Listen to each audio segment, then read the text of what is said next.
তারা কেমন উপদেষ্টা, তারা কিভাবে দেশ চালাচ্ছেন, কার সমস্যা সমাধান করেছেন। নুরুল হক নূর যখন মার খেলো এবং সরকারই তাকে মার দিল, তারপরে এখন মলম লাগাচ্ছে। এখন সবাই ব্যস্ত নুরুল হক নূরকে নিয়ে, তার গায়ে যে আঘাত করা হলো, তার পরিবার যে ক্ষতিগ্রস্ত হলো, সেটার তো কোনো খবর নাই।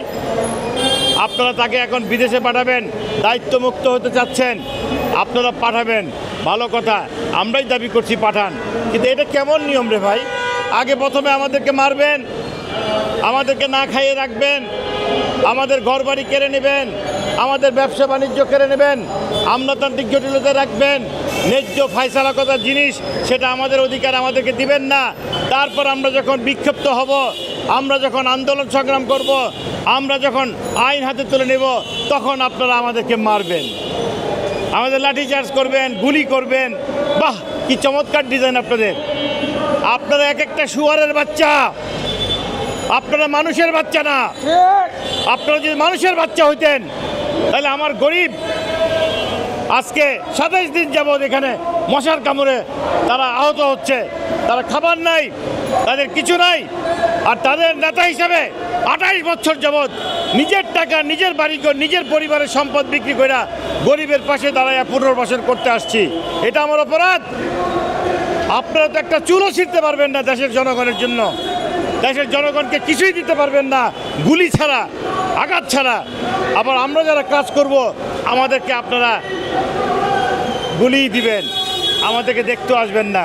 আমরা মারা গেলে আমাদের জানাজায় ঠিকই আসবেন, কে আর কার আগে কে আসবেন। 7 তারিখে ফাসলা হবে, আপনারা আপনাদের চরিত্র জাতির সামনে উন্মোচন করে দেওয়া হবে।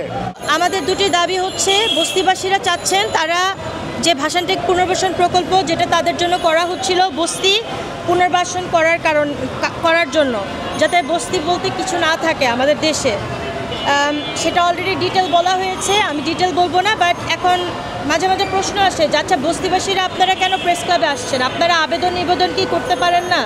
আপনারা তো বসে কথা বললে হয়, সংশ্লিষ্ট মন্ত্রণালয় বা এভরিথিং। ভাই, এটা আপনাদেরকে বলছে, আমরা এমন কোনো স্টেপ নাই এখন পর্যন্ত। আমাদের এই বস্তিবাসীদের ইস্যু নিয়ে সংশ্লিষ্ট কর্তৃপক্ষ যিনি আছেন, ভূমি মন্ত্রণালয়, তারা এখন একটা সিম্পল স্টেপ তো তারা আমাদের পক্ষে নেয় না, যেখানে কিনা তারা বাধ্য এটা নিতে।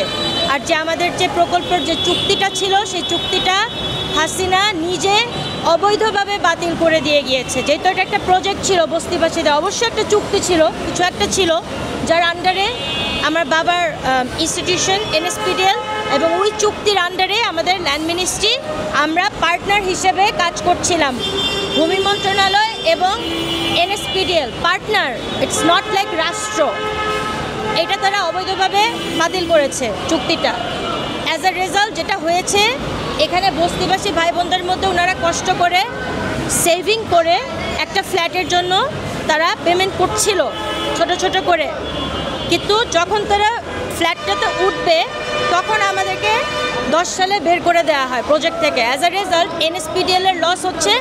তারা কনস্ট্রাকশন করছিল, এখানে 15,024টা ফ্ল্যাট করার কথা ছিল, 2,000 ফ্ল্যাট আমরা তাদেরকে দিতে পেরেছি, হাতে বুঝিয়ে দিতে পেরেছি। বাট বাকিগুলো আমাদের ফাউন্ডেশন দেওয়া ছিল এবং অন্যান্য কনস্ট্রাকশন স্টেজে ছিল, সেই অবস্থায় আমাদেরকে বের করে দিয়েছে। আমাদের প্রজেক্টটা এখনও লুটপাট করে খাচ্ছে। এই পরিবেশে আমাদের কষ্ট হচ্ছে থাকতে।